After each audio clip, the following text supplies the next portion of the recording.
Hey everybody, I'm Seda, and today, oh my gosh, I'm sorry, I'm so frustrated right now. I already had to film this video one time, and the audio was completely off, so I have to completely redo it. So, today I'm going to be telling you a couple of kind of spooky-ish ghost stories from, my life or my family's life. One of them isn't necessarily when I was alive, but we'll probably get to that in just a minute. For a little bit of a backstory, my family has been followed by a ghost for many, many years. He adopted the name Bob. We gave him the name. And he's been a huge part of our lives for so many years. Uh, I believe when we started to encounter Bob, we lived in this little house in Maryland. It was kind of close to Gettysburg, but not necessarily. It's hard to explain. But it was this cute little trailer that we lived in, and that's when all this paranormal activity started. But I'll probably get to that in just a second. I have to tell another story beforehand. So this first story was about when my older brother was much, much younger. He was probably 2 or 3 when this happened. When all of this was going down, my mom was pregnant with me. So, how do I explain this? Okay, so when my brother was about 2, my family lived in this house with my actual father. We'll get to that in a minute too. With my actual father, and my little brother would sit in his room and have conversations with whatever. He would just have full blown conversations, just talking away while he was playing. And when asked who he was talking to, he would say, "Oh, well, I'm talking to the peoples." And when asked who these people were, he said, "Oh, they're just the peoples. They were just the peoples," and that's all Mom really knew. So, how do I explain this? Oh my gosh. Mom sent me a text explaining this whole story to me, so I don't know it too well. Um, Let me look at it real quick. I'm sorry. Oh, okay. So, when my little brother wouldn't be home or he wouldn't be in his room, he would, they would hear his like toy box being sifted through. Like it would sound like somebody was digging for toys or playing with the toys or something like that. And one day in particular, this was actually very, very like it shocked me when I heard this. My brother was in his room playing with a couple of toys, and he had this car in the windowsill that he was playing with, and he was just rolling it across the windowsill, just minding his own business. My mom saw all of this happen as well. Um, so he was just in the windowsill playing with this toy, and all of a sudden he just flies backwards, like lightning fast, as if someone just shoves him. And he falls to the ground, and as soon as he hits the ground, the glass in the window falls exactly where he was playing with that toy. And at this point, Mom no longer chalked the conversations up to him talking to imaginary friends. And later on, she finds out that there was this elderly couple that used to live in that house, and at least one of them had died there. So she thoroughly believed that whomever died there was protecting him from the window pane that was about to fall on his head. So that was a quick little story from, before I was born, and there wasn't much that my mom could tell me, before I was born. But later on, if I run out of stories to tell you guys, I could probably tell you a few spooky stories from her life as well, and she loves telling me that stuff, so we'll have lots. So on to the house in Maryland.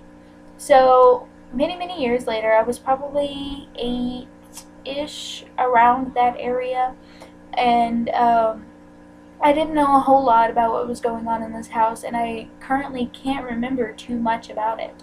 But my mom would talk to me about how she would hear the sounds of people like playing in the hallway, like a almost like a kid was bouncing a basketball down the hallway and stuff like that in the middle of the night. And of course I would be asleep when this was happening, so I didn't, experience any of this firsthand. But the biggest story about that house that I remember perfectly clear was my mom was in the very, very back of the mobile home taking a shower. And the setup of the mobile home was really weird. There was a kitchen as soon as you walked in the door, then the living room attached to it, a really long hallway where all of the rooms were, and at the very end of the hallway there was a bathroom attached to the master bedroom. A master bedroom in a trailer, crazy, right? So she was back there taking a shower, and I hear her freak out and call my stepdad back there. I didn't know my father passed being about 2, 3 years old, around that. I really don't know for sure. At this point, I was just, having communications with him over phone calls, but Mom had met somebody different, and they got married and all of this. So my stepdad goes back there, and they're both freaking out. So, of course, I'm curious, and I go see what all the excitement is about. And Mom is pointing to this towel that was folded up over the vent. Now, the bathtub was at the very back of the room, and in front of the bathtub there was a vent. And Mom had folded up a towel and placed it over the vent, so when she would get out of the bathtub, she wouldn't be blasted with cold air. So she had stepped out of the bathtub and noticed that there was a perfect boot print in the towel faced toward the bathtub. Yeah, and she hadn't noticed anybody come in. It was then that she realized that she had locked the bathroom door when this happened. The bathroom door was locked. There was nobody in there but her. And there was a perfect boot print in the towel. And then later we tested all the shoes in the house, and none of the shoes fit this towel. I am literally getting goosebumps right now. Like, my arm is covered in goosebumps just talking about this. So none of the shoes in the house fit this boot print. And so, of course, that's when we adopted our ghost, Bob. We called him Bob. Well, I secretly called him Peeping Tom because, he was staring at my mom taking a shower or a bath or whatever. So that's when we found Bob. I don't remember too much else about that house other than, what happened in that bathroom. Again, I was relatively young, so most of my memories from that time are kind of, long gone. Oh, sorry, guys, I'm tired. It is actually 9:30 at night, so I'm pretty exhausted right now. I had to film this last minute because I am so sorry. I am having a really bad time with my hair. Okay. Sorry for the adjustment. I was having a hard time with my hair. It's kind of late at night, so. So yeah, that's all I pretty much remember from that house in particular. So, since this video is actually relatively short right now, I'm going to go ahead and tell a third story. A few years after we moved out of Maryland, I'm not sure if there was, any places in between us moving, but anyway, we end up eventually in this house in Arkansas, in Walnut Ridge, Arkansas, I believe. And it wasn't anything spectacular. It was just this really old house that we moved in, to be near family and stuff like that.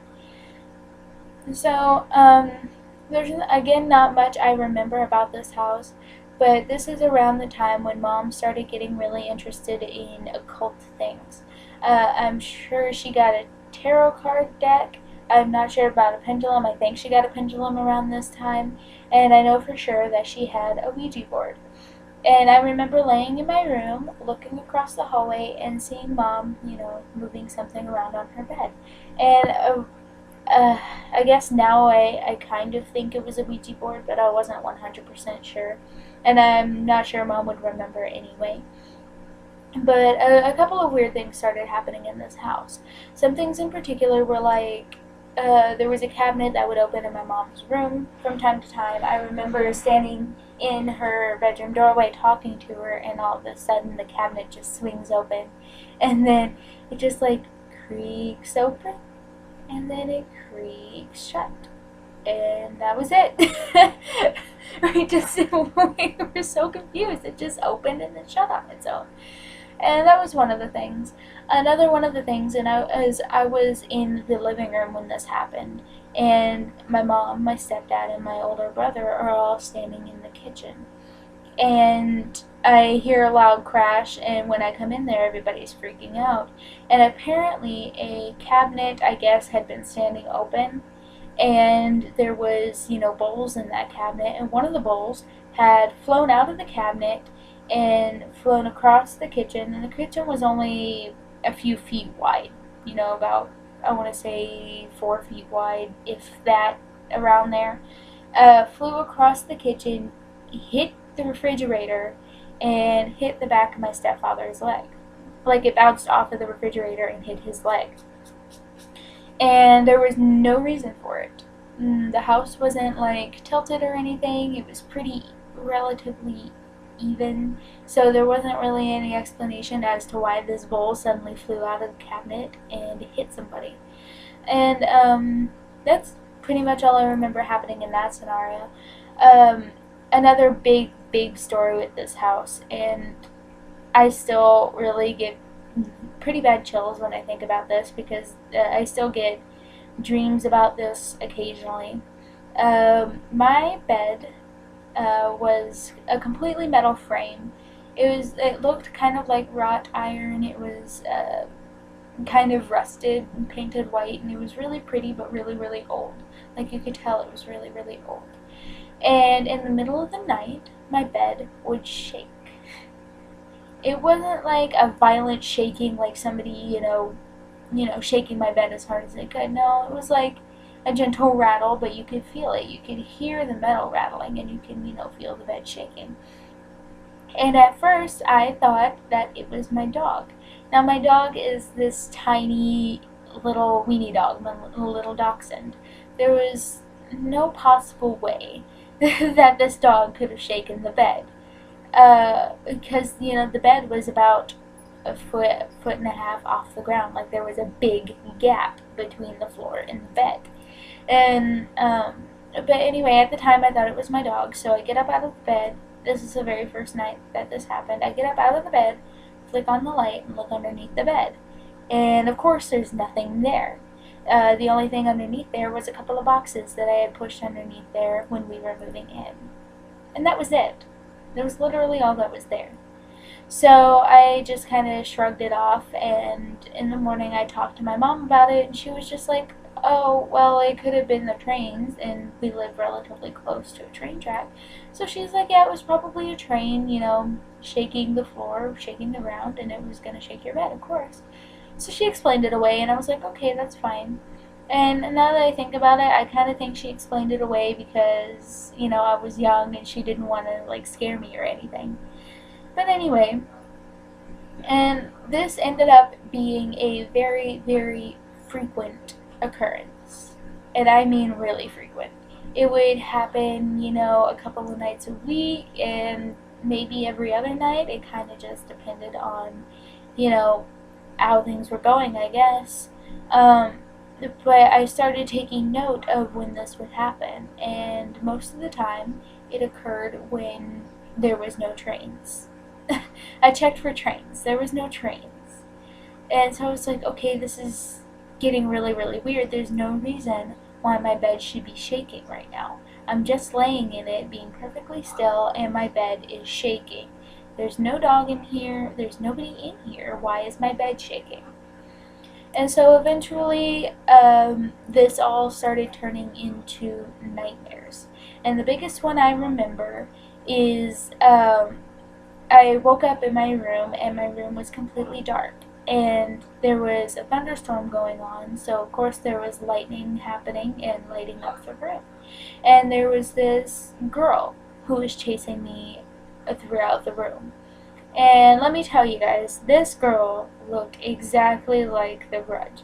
And I had never seen anything like The Grudge or The Ring or anything like that before. I wasn't a big horror movie person when I was that age. At least I wouldn't assume so. I was probably like 11, ish. So,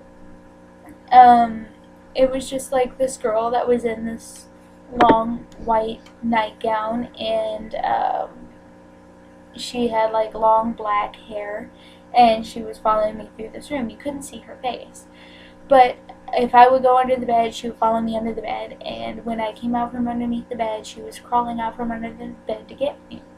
And so I run into the hallway to get away from her, and I run into my mom, and I realized something. The whole rest of the house was beautiful. Like, it was lit up, it was sunshiny and gorgeous and kind of, sparkly and beautiful, like you would expect to see when you first wake up in the morning, when it's all sunshine outside, and it's just a wonderful day. And I turn and I look at my room, and my room is completely pitch black with thunder and lightning going on in there. And the girl was standing just before my doorway and couldn't get out of the room. She couldn't get to me. So, and I get nightmares like that a couple of times where the same girl is chasing me throughout my dream. And I still get them to this day, and it's been, 7 years or more. It's been a long ass time. So I haven't, I don't know what's going on with that, and I had a dream like that actually, I think last night. So yeah, that's pretty much all I can talk about in this video. Obviously, we're gonna, need more videos in this series, and I have probably plenty of stories that I can tell.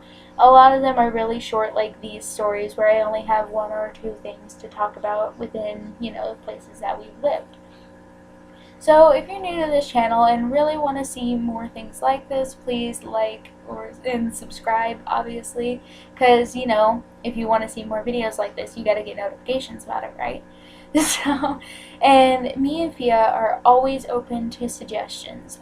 She does a mythical creatures series where she talks about, really famous or not so famous mythical creatures. So if you want, her to talk about certain one, go ahead and comment on one of those videos, or comment on this video suggesting one.